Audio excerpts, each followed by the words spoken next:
ตอนนั้นที่เจ้าเดินจากไปในหัวใจคอยมันอ่อนล้า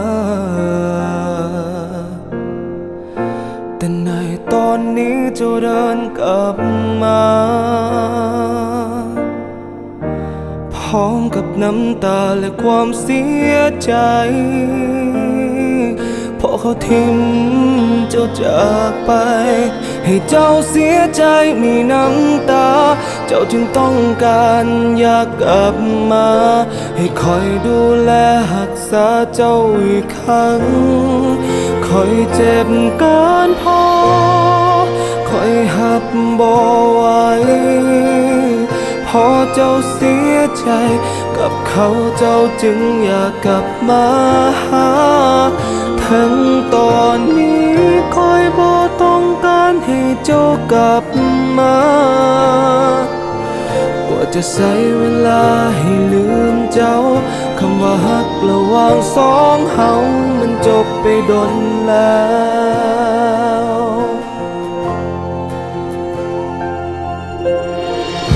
อย่ามาฮือฟื้นเรื่องราวเฮาตอนนั้นพอคอยลบมันออกจากหัวใจสิ่งที่คอยยังพอจดจำได้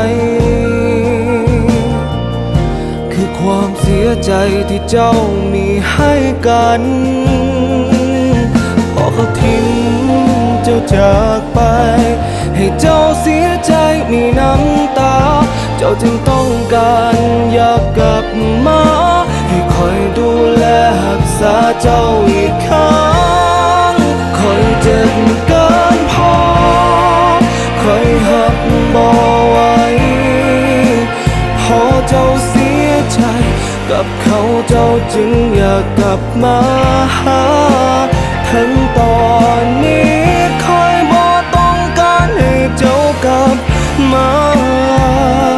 กว่าจะใช้เวลาให้ลืมเจ้าคำว่าฮักระหว่างสองเฮามันจบไปดนแล้ว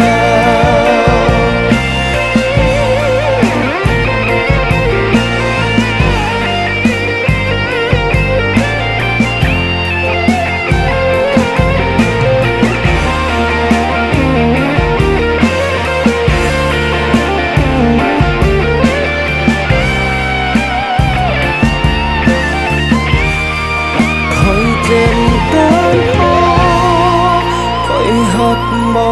ได้พอเจ้าเสียใจกับเขาเจ้าจึงอยากกลับมาหาทั้งตอนนี้คอยบ่ต้องการให้เจ้ากลับมากว่าจะใช้เวลาให้ลืมเจ้าคำว่าฮักระหว่างสองเฮามันจบไปโดนแล้ว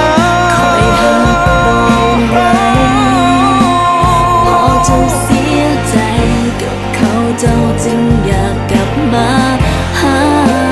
ถึงตอนนี้คอยบ่ต้องการให้เจ้ากลับมากว่าจะใช้เวลาให้ลืมเจ้าคำว่าบิวเปิ้ลขอโอกาสอีกเธอเดียวกว่าจะใช้เวลาให้ลืมเจ้าคำว่าฮักระหว่างเรื่องของเฮานะมันจบไปตั้งแต่มื้อนั้นแล้วเป้ยมันจบไปดนแล้ว